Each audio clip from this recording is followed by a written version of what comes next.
Palestinian TV, she says, slavery's not legal unless it's against the non-Muslim, and we're going to conquer and destroy Israel, and then we're going to rape all their women and put them in slave camps and sell them into sex slavery. In fact, I'll give you guys that clip. Oh, so it's in the list here. Okay, good. So I'll get to that in a minute. And I checked this lady out. She's on national Palestinian TV in a bunch of countries, okay? And again, you're like, well, what's wrong with you, Jones? You're criticizing the Israeli leadership, and now you're foaming at the mouth. Man, hey, it's tribal warfare, dude. The Muslims, on average, are saying they are allowed to rape and murder Jews and that they're not humans and keep their women as sex slaves. And then Israel wants to ship these people here. What the? I mean, just look, I'm done. And the American people of every race, color, and creed, I think even most American Muslims and most American Jews and Christians are done. And by the way, if the Christian Zionists want to just do whatever Israel says, like a little dog they lead around, then Pastor Hagee in San Antonio should take 100 jihadi Gazans into his house. Pastor Hagee. You sit there and do whoever the current leader of Israel is, then you take your fat ass and you stick them in your house. Remember, J.K. Rowling wanted to take Muslim people into Europe. People said, hey, take them in your house. She backed off that real quick. I mean, I can't go to the Middle East and say, move me in, take care of me. They'd laugh at me. I'm ranting. So this is the country where slavery still exists. Let's go ahead and play that clip. Mauritania is one of the most economically underdeveloped countries in the world. The country is in 131st place in terms of GDP per capita. 40% of the population lives below the poverty line. The unemployment rate in the country is 30%. The average life expectancy is 60 years. 40% of men and 60% of women are illiterate. This country is one of the 10 least visited countries in the world. The population of this country is 3.3 million people. 100% of the population are Muslims. 50% of the working population is employed in agriculture, 10% in industry, and 40% in the service sector. Mauritania is the last state in the world where slave owners don't get persecuted. Despite the official abolition of slavery, first in 1980, Mauritania was the last country in the world where it was still allowed. And then in 2007, de facto, about 20% of the population of Mauritania are slaves. There are no reliable statistics on how many slaves there are in Mauritania because the country's government doesn't take them into account during the census and denies the very fact of their existence. However, according to human rights activists, up to 740,000 of the country's residents actually remain in slavery to this day. Thus, Mauritania is the largest stronghold of traditional slavery on the planet. Most of the slaves are black people owned by the ruling class of Berbers. Slaves don't have any personal, economic, or political rights. Both men and women are enslaved, and the children born into slavery become the property of the slave owners. Slaves do all the dirtiest and hardest work. Typical tasks the slaves get are working in the fields, caring for livestock, and serving in the house. Slavery in Mauritania arose as a result of some historical events. Arabic-speaking Moors raided African villages for centuries, which resulted in a rigid caste system that still exists today. The dark-skinned slaves still serve their fair-skinned masters, Arabs. The descendants of the black population enslaved many generations ago make up the Haritan caste. Slavery is hereditary, which means that the children of slaves belong to the masters of their parents, and even de jure freed slaves virtually continue to live as slaves, unable to manage the money they earn. In Mauritania, a slave can be sold. Slaves are sold only on the domestic market. The cost per person is about $100. Given that most of the population lives on less than $2 a day, that's a lot of money. Slaves don't live long, but work for wear and tear throughout their short lives. Those who do not submit or try to escape are beaten to death. Now let's go to clip 2, Libyan slave trade. They sell Africans over there. But all you hear about is how evil America and Europe is that ended slavery, except in the Muslim and black areas. Here it is. This is not where these migrants want to be, heading back to the African continent, thanks to aid from the Italian government to reinforce Libya's coast guard. It's helped cut the number of migrants arriving in Italy to under 22,000 in the last 3 months. It's the lowest total for 4 years. But people trafficking networks in Libya continue to flourish because of government chaos as rival groups battle for power. These Ivorians, repatriated to the Ivory Coast from Libya, say they risk being sold into slavery. They sell Africans over there, in Libya. They sell men. Even 15-year-old Libyans are there in a car, they're armed. They'll come and kidnap you, and they'll sell you for $70 to $150. And then others will resell you. As soon as you arrive in Libya, the first thing that happens is that you are taken away and sold. Our black brothers from West Africa, wherever you are from, a Malian, a Senegalese, or any other nationality from the West, even an Ivorian, you are sold. And for what? $700. But these migrants will tell you that life is so hard in their home country that it's worth almost any risk to make a new start in Europe. Now, with the advent of the smartphone and with Facebook and others pushing into Africa, a youngster can meet a smuggler in 2 seconds on a phone. Now, nothing is being done to challenge that. They think they're following a dream to Europe. They end up in the maw, in the grip of these rapacious smugglers. Despite increased patrols, the UN says more than 160,000 people have made it across the Mediterranean to Europe this year. About 3,000 have drowned en route. And then we go south to South Africa, run for decades by the communist ANC and others. South Africa human trafficking, victims of modern slavery, rescued in Johannesburg. Victims are from Ethiopia and Northern Africa. Here it is. Johannesburg Metro Police Department have rescued 27 illegal immigrants. According to the police, 30 illegal male immigrants were trafficked into the country and were being kept at a secret house in Edenville. Upon arrival at the house, the police said they started interviewing them. However, they started running out of the room in which they were kept, but officers managed to contain 27 victims who were later handed over to immigration officials. They are set to be deported back to Ethiopia soon. The situation in the Middle East today, I think, has forced them to look southward. And South Africa is often the target. So many of these people who are fleeing conflict in East Africa, Ethiopia being number one today, are looking southward. We call it the southern route, meaning South Africa is their prime destination. And it's unfortunate to see this. There are so many of them, not just Ethiopians. We have so many other countries that, find themselves here through human trafficking rings. When you take people from their country, they are entirely under your control. And that's why we call it today the new slavery, because you are in conditions of slavery. You saw the way these individuals were packed into that small room. That's how they are. Their entire life is controlled by the trafficker, their owner, so to say. And many of these individuals will have to do various jobs in order to bring in money to their boss, who might sometime, at his own will, offer them a small token of what they have brought in. So this is really slavery. Now let's look at modern slavery. 1 in every 300 females in Africa is in a forced marriage. Let's go to that report. 1 in every 300 females in Africa is in a forced marriage. That's according to the Global Slavery Index 2023 report by Walk Free. It's an Australia-based international human rights group working to accelerate the end of all forms of modern slavery. Speaking at the launch of a report in Ghana, President of Challenging Heights, James Kofi Annan, called on African governments to immediately move from intention to effective action in addressing modern slavery.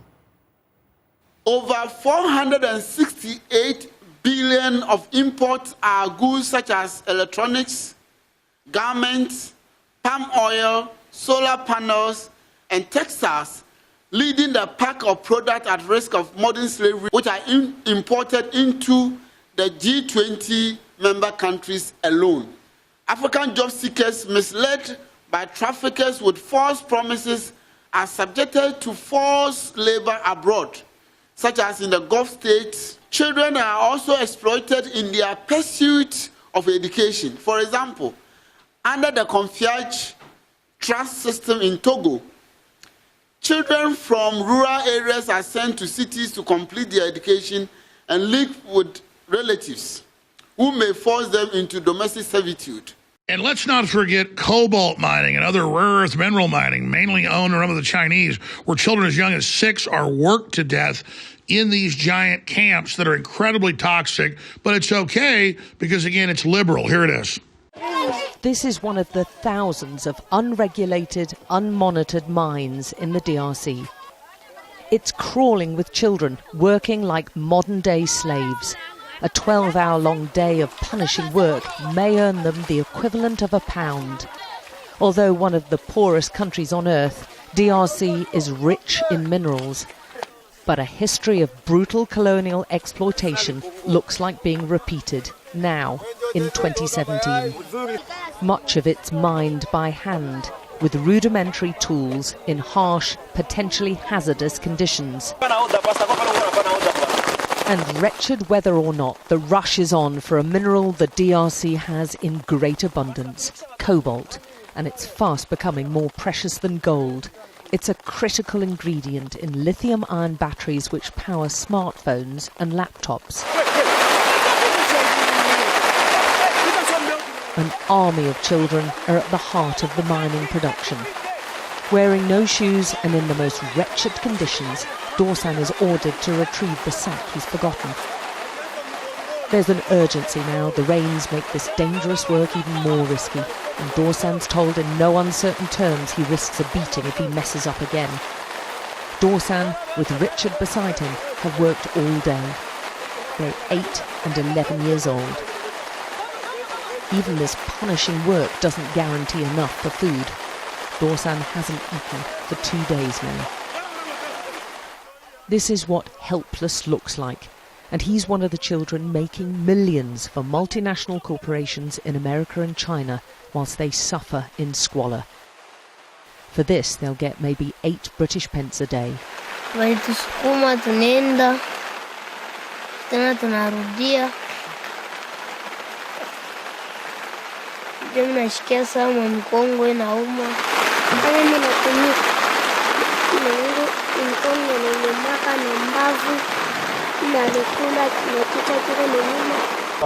The tunnels are dug by hand with no supports.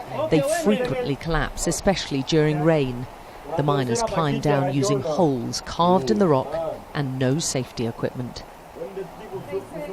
This most precious of minerals is often extracted and sorted by tiny hands. They don't wear gloves or masks, yet the World Health Organization says exposure to cobalt and breathing in its dust fumes can cause long-term health problems. We visited 5 different mines across the south of DRC and found all use child workers. Monica's the youngest worker in this group at just 4. But even those barely able to walk have lost their childhoods to mining. Natalie's 12 years old. My fingers hurt, she tells us. The children's cobalt is sold cheaply to mostly Chinese traders who we film secretly. They don't ask questions about where their cobalt comes from or who's worked to extract it. They just want the best price. The black part is cobalt. Even those who aren't Chinese, this trading market has Indian owners, told us they sell onto the dominant Chinese exporter of cobalt, CDM. The cobalt first mined here is then sold again to the Chinese parent company, which then supplies some of the world's biggest battery makers. And those batteries, with ingredients which originated in DRC, end up in, for instance, smartphones. It's an intricate supply chain which allows easy deniability for the multinationals making huge profits. An investigation last year by Amnesty found similar human rights abuses. Nothing appears to have changed. Most of these child miners will never own a smartphone. They barely survive from day to day. And many other children like Dorsan will be back again tomorrow, digging out one of the most sought-after minerals of our time for a pittance. Tech companies around the world are trying to clean up the way they source cobalt, a key ingredient in batteries for smartphones, laptops, and electric cars. But conditions remain hazardous in the Democratic Republic of Congo, which is where about 2/3 of the world's cobalt is mined. We traveled to Kolwezi, the cobalt boom town of Congo. These guys are climbing into these holes, straddling railroad ties and hauling up tons of cobalt with makeshift rope and no proper safety equipment or support whatsoever. In January 2016, a human rights report alerted the world to how cobalt is often dug up by hand under unsafe, sometimes deadly conditions by subsistence miners, including children. Pressure began mounting on the businesses that use the metal in their products, since even suppliers that mine cobalt industrially often buy ore from so-called artisanal miners, also known by the French word creuseur. There's been progress. So, when we started, doing due diligence on your cobalt supply chain was not common.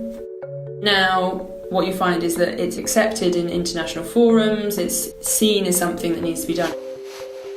And using companies like Apple, for example, have been vocal about vetting their supply chain and making sure that their cobalt comes from companies that have mined in an ethically sound way.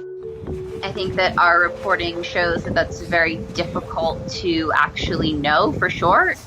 Umicore has been a world leader in cobalt products. Belgian chemical giant Umicore makes battery materials that end up in Apple and Samsung products, among others. It states on its website that it has sourced cobalt responsibly for more than a decade. We aim to ensure that no unethically mined cobalt enters our process. But this open pit worked by thousands of independent miners is owned by a local mining company called Chemaf that says it sells cobalt to Umicore. People work in bare feet with little or no safety equipment. Now, here's a recent clip that just came out a few days ago of Islamic militias murdering more than 800 black Africans in one area of Darfur, Sudan, over just the past several days. And this is what's known. And notice it's precious Muslims and precious black Muslims. We're not going to show you them being murdered. It's too graphic. But here they are being herded together, being beaten, and being prepared to be slaughtered.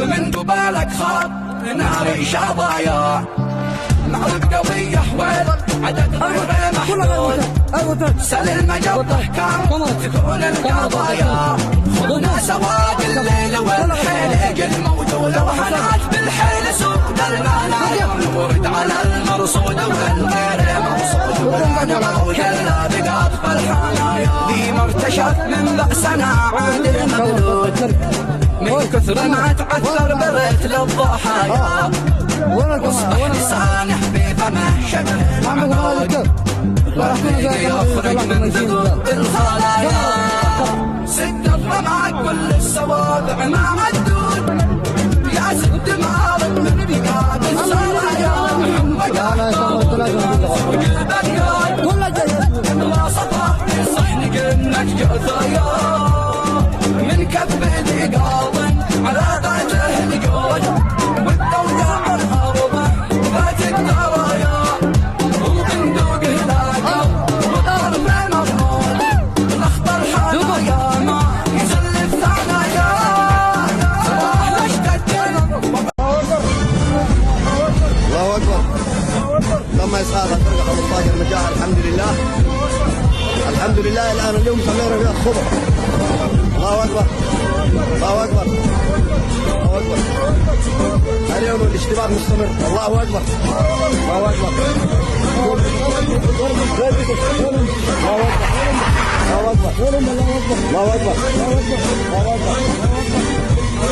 But while all this mass murder and death and UN sex slavery and the Rwanda massacre the UN ran and killed over 1 million Christian people in Rwanda because the majority was not Christian and the UN could take the property, we have Mr. Beast, who I've seen for years, super popular on YouTube, everywhere else, who goes out and does good deeds.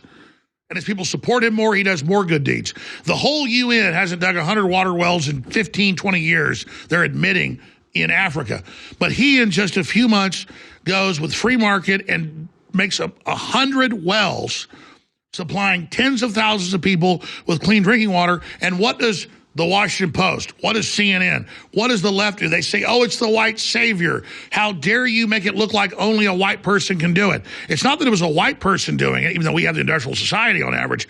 It's that the UN doesn't want to industrialize Africa, wants to keep them ignorant and controlled. And so they've not been digging water wells or building infrastructure. And we just saw 3+ years under IMF World Bank control where they told African countries and other countries, you can't go to work or have your farming job or anything. We won't give your government money for its loans to stall those economies out. Then, when those economies collapse, the UN organizes the military-aged men survivors into refugee camps to then invade the West. So here's the villain. The articles are on Infowars.com. It's all over the news. Mr. Beast, the devil himself, evil white man, going out there and drilling 100 water wells. This is the first of 100 wells we're going to build in this video. Oh, water!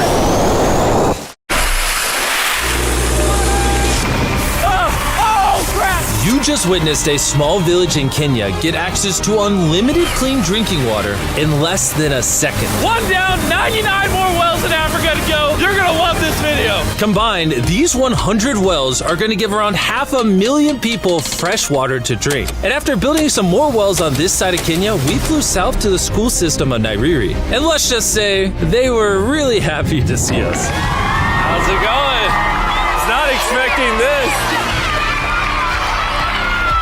Thank you for the welcome. I'm not even sure how to react. I appreciate it, everybody. This village threw a welcome ceremony upon our arrival, and Nolan got really into it. Nolan's the most awkward person I've ever met, and that's a lot coming from me. And after being shown around the school... Here comes our guest. How's it going? Oh, you having a good day? It's nice meeting you. One of the teachers showed me where the students currently get their water, which is from this river. That's extremely unsafe to drink. This is where your students used to get water from? Yes. This is crazy. Yeah. You know, students complaining of diarrhea, infections like typhoid, because this is the water we've been using. So we try to treat, but you see, look at it, you know. But at the end of the day, life has to move on. You have to get some water anyway. This situation is obviously extremely sad. These children's lives are being limited and sometimes cut short from being forced to drink unsafe water. But at least for this village, we're going to put an end to it right now. I don't think this John's gonna fit. I'm a big head. Let's see if we can find some water. Whoa.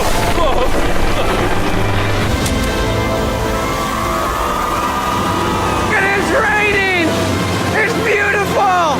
After the water comes out of the ground, it's fed into enormous barrels like this one. And once they're built into the water towers, all of the neighboring villages will not only have clean drinking water, but a pressurized water source as well. Which, in short, means no more doing laundry and unsafe water. And pull!